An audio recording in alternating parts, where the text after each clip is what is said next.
friend of ours is dead in his bedroom. We hadn't heard from him for a while. We think he's dead. His roommate just went in there and said there's lots of blood. I didn't go in, but I can give you the phone to someone who went in there. Yes, please, can you? Hello. Hi, so what's going on? He's dead. He's in his bedroom. Okay. In the shower. Okay. How did this happen? Do you have any idea? No, we have no idea. Everyone's been wondering about him for a few days. She said that there was blood. So is it coming from his head? Did he cut No, his head? it's all over the place. Is there any weapons around? No, I don't know. Not that I saw. How many people are in the house? How many are in the house right now? Just the 5 of us? 5 of us. Okay, I need all of you outside. Okay. Hold on just a moment. Okay, you're a good friend of Travis's, correct? Yes, I am. Okay. Yeah. Has he been depressed at all? Thinking about committing suicide, anything like that? I don't think he's been thinking he committed suicide. He's been really depressed because he broke up with this girl, and he was all upset about that. But I don't think he would actually kill himself over that.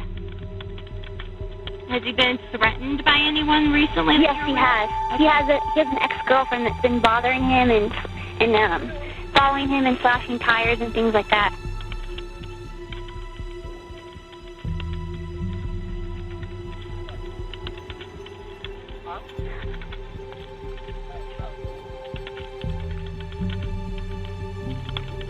And do you know the ex-girlfriend's name?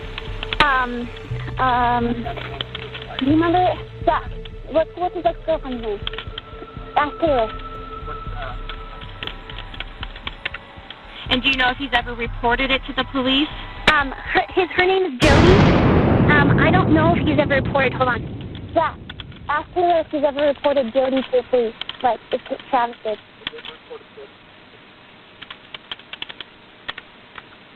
Sure it's me?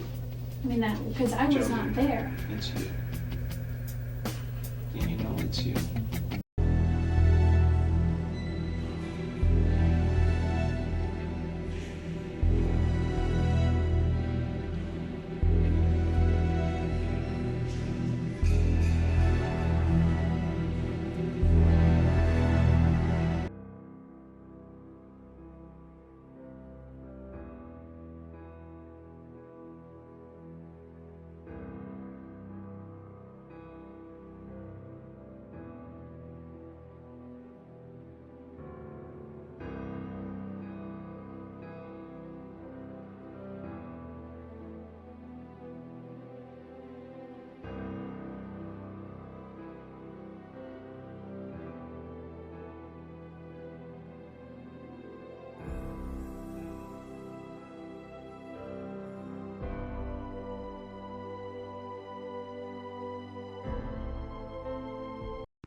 I bet you're wondering how the train started to derail, huh? It begins with a deeper look at Jodi's early life. It was marked by great instability. Her family moved around numerous times until settling down in Yurt, California. Her early life was detailed by the feelings of insecurity and the sentiment of being stuck in the past. Jodi would also claim that by age 7 and upward she experienced abuse by the hands of her parents. She claimed that she would be hit with a belt for acting out of line. This detail has not been contested by Jodi Arias, Jodi's mother. Due in partly to her home life, she dropped out of high school and moved in with a boyfriend. It has been recorded that Jodi has had a total of 7 relationships by age 33. Unresolved hurt and past trauma would play a factor, but another intriguing piece of Jodi's development was brought to light in the courts. She was diagnosed by a psychologist as someone with BPD, or borderline personality disorder. This detail is one that should not be overlooked and will shine a light on why Jodi became just so obsessive with Travis. So what is BPD? And he wrote, people with BPD are born with a genetic disposition to be emotional, have low frustration tolerance, and be very sensitive to signs of rejection.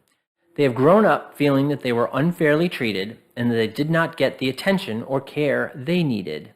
They are angry about that And as young adults, they set out in search of someone who can make up to them for what they feel is missing.